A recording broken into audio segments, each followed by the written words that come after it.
As the storm raged outside, the couple fell deeply in love and found comfort in each other. Power failed, and over the following days, the two watched as people walked through the quarter from their balconies, watching people carrying their belongings.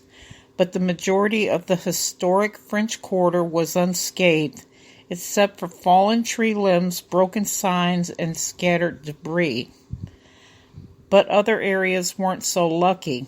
Katrina was one of the worst storms and one of the most expensive until Hurricane Harvey. Zack and Addie and the few others who hunkered down and weathered the brutal storm gathered outside making a bonfire, sharing whatever food, water, and alcohol together. Zack and Addie were bartenders and traded drinks with their neighbors for water or handed them out to people that passed through. The small makeshift community made the couple feel more like they were on an extended camping trip rather than stranded. The couple gained a bit of fame for sticking there, being interviewed by media and national publications. Addie getting her own bit of fame for trying to ensure police wouldn't forget to check on them all by flashing her breast whenever police would patrol the area. They were so swept up in the romance and happiness they were sharing that they were completely oblivious that blocks away the Superdome things weren't so good. While I won't go into full detail, food, water, and supplies weren't what they should have been for the people there. As of August 31st, 3 reported deaths emerged from the Superdome. 2 elderly medical patients and a man committed suicide by jumping from the upper level seats. Among the deaths were rape, vandalism, violence, assault, crack dealing, drug abuse, and gang activity inside the Superdome. A National Guardsman was attacked and shot in the dark by an unknown individual, and after the incident, the National Guard made the Superdome use barbed wire to build barricades to separate them from the other people. However, when the lights came back on and life slowly returned to normal, Zack and Addie found themselves thrown back into a world they weren't ready to face yet.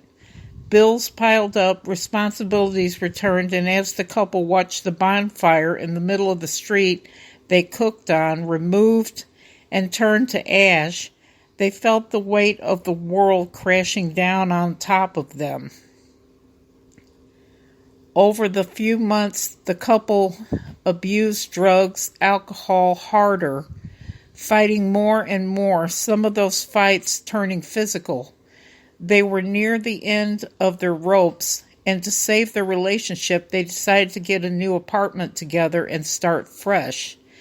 They walked down Rampart Street and saw the for rent sign in the apartment above the famed Voodoo Temple. I won't go into detail on the name or the owner due to respect for privacy.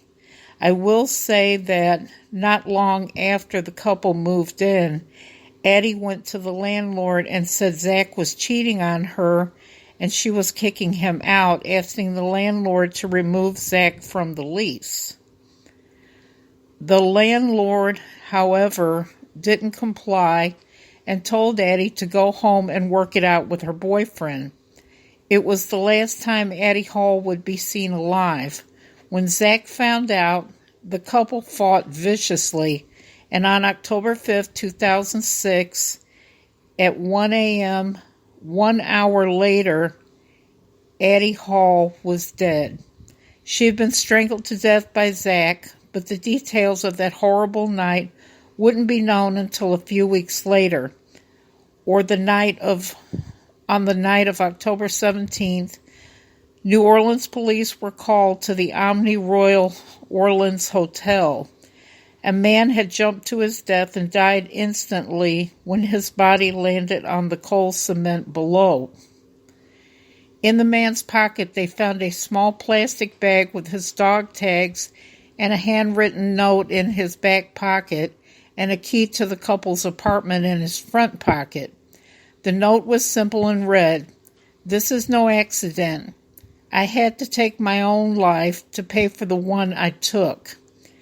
If you send a patrol car to 826 North Rampart, you will find the dismembered corpse of my girlfriend Addie in the oven, on the stove, and in the fridge, along with full documentation on both of us and a full signed confession from myself." Pretty well this time.